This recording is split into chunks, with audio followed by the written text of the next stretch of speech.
اور 2 سال سے زائد کا عرصہ ہو گیا چارج شیٹ میں کہا گیا کہ عمران خان پر قومی احتساب آرڈیننس کے سیکشن 9A کے تحت بدعنوانی کے جرم کا الزام ہے. انہیں القادر ٹرسٹ میں بدعنوانی کے الزام میں اسلام آباد میں ہائی کورٹ کے اندر حراست میں لیا گیا تھا. انہیں القادر ٹرسٹ میں بدعنوانی کے اس میں لیا گیا تھا اور اس گرفتاری کے بعد ملک میں نارکی پھیلی ہوئی تھی. حکمرانوں میں سے کوئی فرق نہیں پڑا تھا. وہ بس انٹرنیشنل محاذ پر کامیابی کا نعرہ تو لگا رہے ہیں اور عوامی حمایت لینے کی کوشش بھی کر رہے ہیں. سوال ان سے یہی ہے کہ کیا آپ ملک میں سیاسی استحکام لائے بغیر ملک میں معاشی ترقی لا سکتے ہیں؟ معاشی ترقی لائے بغیر کیا آپ عالمی سطح پر اپنی اہمیت ثابت کر سکتے ہیں؟ یہ امپورٹنٹ سوالات ہیں.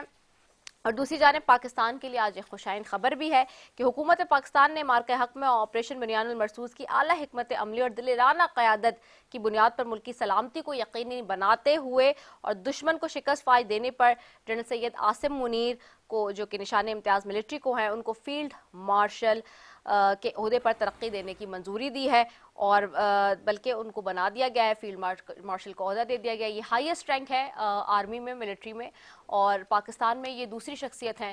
اس سے پہلے جنرل ایوب خان تھے جنہوں نے خود کو ہی جو ہے وہ فیلڈ مارشل کے عہدے پر فائز کر دیا تھا اور اب جنرل عاصم منیر کو فیلڈ مارشل کے عہدے پر ترقی دے دی ہے حکومت پاکستان کی جانب سے. سب پہ بات کریں گے. میرے ساتھ سب سے پہلے پروگرام میں شامل ہے. میں اپنے مہمانوں کی طرف جاؤں گی. میرے ساتھ مہمانوں میں ہوں گے محمد معین وٹو صاحب ہیں, وفاقی وزیر ہیں مسلم لیگ نون سے. جی ان کو خوش آمدید کہوں گی, بہت شکریہ. اور میرے ساتھ شازیہ صوبیہ ہوں گی MNA پیپلز پارٹی سے. سب سے پہلے آپ دونوں معزز مہمانوں کا شکریہ. محمد معین وٹو صاحب آپ کی طرف جاؤں گی. وٹو صاحب ہم دیکھ رہے ہیں جیسے کہ میں نے اپنے انٹرو میں بھی بتایا, آغاز میں بھی بتایا کہ جو ساری سچویشن بنی نہیں پاک بھارت کی اور اس کے بعد ٹرمپ صاحب کا جو کردار ہے وہ بھی ہمارے سامنے. ہم نے یہ بھی دیکھا کہ پاکستان کے لیے نہایت حوصلہ افزا رہا صدر امریکہ کا جو اس کا کردار تھا اور بھارت کو شدید مایوسی ہوئی.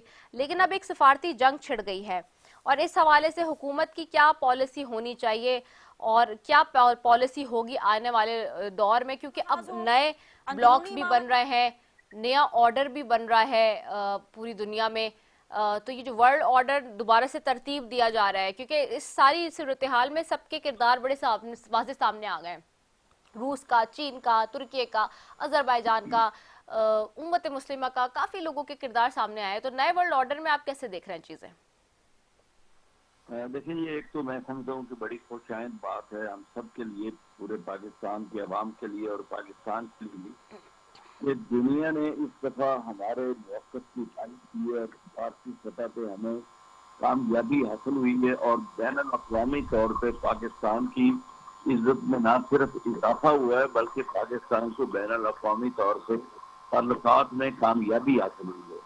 جہاں تک آئندہ کے آنے والے وقت اور حالات کے وہ فیس کرنے کا تعلق ہے تو وہ میں سمجھتا ہوں کہ وزیر اعظم صاحب نے بہت سارے وفود کو تشکیل دیا ہے جو کہ انٹرنیشنل لیول پہ پوری دنیا میں وہاں کے وزٹ کر کے تمام دنیا کے جتنے بھی سفارتی جو ہمارے تعلقات ہیں ان کو دوبارہ سے استوار بھی کریں گے اور سارے یورپ میں بھی اور باقی ممالک میں بھی ہمارے وفود جائیں گے اور پاکستان کے موقف کی تائید کے لیے وہ ان کو کنونس بھی کریں گے. اور یقیناً اس دفعہ آپ کو خوشی ہوگی کہ پاکستان کے موقف کی تائید جو مجموعی طور پہ دنیا میں کی جا رہی ہے وہ قابل ستائش ہے اور وہ ہمارے لیے خوش آئند ہے. اور اب بھی جہاں تک پاکستان کا تعلق ہے, پاکستان نے دنیا میں یہ اپنا نیریٹو ثابت کیا ہے کہ پاکستان ایک امن پسند ملک ہے. اور جہاں تک ہمارے دشمن ملک انڈیا کا تعلق ہے اس کے جو دہشت گردی اور جارحیت کے جو منصوبہ جات ہیں وہ بھی دنیا کے سامنے بے نقاب ہوئے ہیں. اور جو انڈیا نے پاکستان پہ جارحیت کی اور پاکستان پہ وہ حملہ آور ہوا اور پاکستان کی مسلح افواج اور پاکستان کی ایئر فورس نے اللہ تعالیٰ کے فضل و کرم سے وزیر اعظم پاکستان میاں محمد شہباز شریف صاحب کی جو ایک سیاسی بصیرت ہے اس کے پیش نظر جو کامیابیاں حاصل کی ہیں اور میں سمجھتا ہوں کہ یہ کامیابیاں ایسی ہیں کہ جن سے نہ صرف دنیا میں ہماری عسکریت کی جو ایک قوت ہے اس کو تسلیم کیا گیا ہے بلکہ پاکستان کو سفارتی میدان میں بھی کامیابیاں حاصل ہوئی ہیں. پاکستان کی انٹرنیشنل لیول پہ پاکستان کی عزت میں اضافہ ہوا ہے, اور پاکستان کے عوام کا اپنے ملک پہ جو اعتماد ہے وہ اتنا زیادہ اللہ کے فضل و کرم سے اعتماد ہوا ہے کہ اب پاکستان کے روشن مستقبل کے بارے میں جو امیدیں تھیں, جو ہمارے حکومت کا کلیم تھا, وہ بھی اللہ کے فضل و کرم سے نظر آ رہا ہے.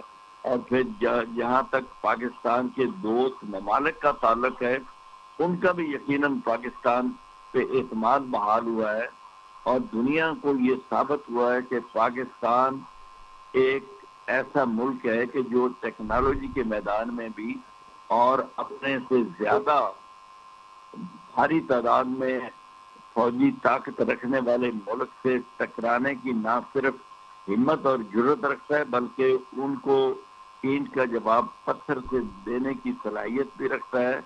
اور جو منہ توڑ جواب دینے کا ایک فکرہ استعمال کیا جاتا ہے, وہ میں سمجھتا ہوں کہ اب جو موجودہ پاک بھارت جو جھڑپیں ہوئی ہیں اور یہ جو لڑائی ہوئی ہے, اس میں یہ ثابت ہوا ہے کہ پاکستان نے ان کو منہ توڑ جواب دیا. اور انشاءاللہ تعالی میں پورے رسوخ سے کہتا ہوں کہ آئندہ کے لیے بھارت کو پاکستان کے خلاف اس طرح کی جو فوج کشی کرنے کی ضرورت کبھی نہیں ہوگی, اور پاکستان انشاءاللہ تعالی اس مارکے کے بعد معاشی طور پہ بھی ترقی کرے گا, اور پاکستان جو معیشت یہ جو اس وقت بحرانی کیفیت ہے, ہم بہت ساری طے کر چکے ہیں, اور اللہ کے فضل کرم سے معاشی طور پہ بھی پاکستان بہتر ہو گیا ہے.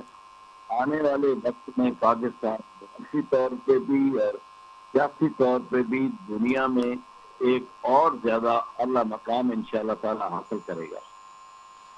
میں شازیہ صوبیہ صاحب آپ کی طرف آؤں گی. میں بالکل بٹو صاحب آپ کی بات کا ویو پوائنٹ آ گیا ہے. ہم نے دیکھا جو پاک بھارت کے درمیان یہ جنگ رہی, اور پھر اس کے بعد ٹرمپ صاحب کا رویہ بھی ہم نے دیکھا جو کہ پاکستان کے لیے نہایت حوصلہ افزا تھا.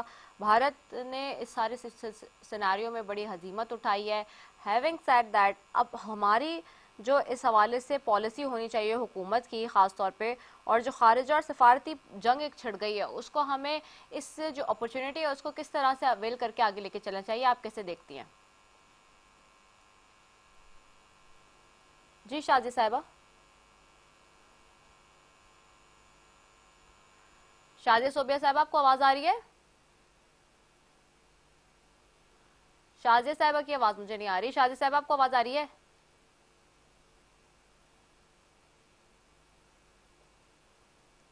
نہیں, وہ اگر ان کو آواز نہیں آ رہی تو آپ کے اس جی جی سوال کے بارے میں یہ جی جی بٹو صاحب بولیے. کر دوں جی جی جی بالکل جی.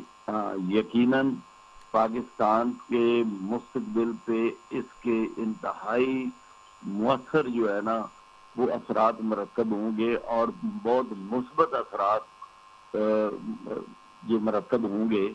اور انشاءاللہ تعالی آپ یہ دیکھیں گے کہ اب پاکستان کے ٹیک آف کی جو رفتار ہے اس میں اور زیادہ اضافہ ہوگا, اور میں سمجھتا ہوں کہ پاکستان کی جو مسلح افواج ہیں, ایئر فورس ہے, بری فوج ہے, بحری فوج ہے, اور ہمارے جو سپہ سالار ہیں عاصم منیر صاحب, انہوں نے جس انداز میں اس مارکا کی قیادت کی ہے وہ بھی میں سمجھتا ہوں دنیا میں ایک مثال ہے, اور وہ اس سے پاکستان کی جو عسکری حیثیت اور اہمیت ہے اس کو بھی تسلیم کیا گیا ہے. اور بلکہ پاکستان کے موقف اور پاکستان کے اس ساری چیز کو نہ صرف مقامی طور پہ بلکہ انٹرنیشنل میڈیا اور انٹرنیشنل لیول پہ مختلف ممالک نے بھی اسی طرح ہی تسلیم کیا ہے جو حقائق ہیں اور جیسے ہم محسوس کرتے ہیں. یہ انشاءاللہ تعالی ہمارے لیے بڑی خوش آئند بات ہے. بالکل ایسا ہی ہے, بالکل آپ نے ٹھیک کہا. شازیہ صوبیہ صاحب آپ کو آواز آ رہی ہے؟ اب شازیہ صوبیہ صاحبہ آپ کو اب آواز آ رہی ہے؟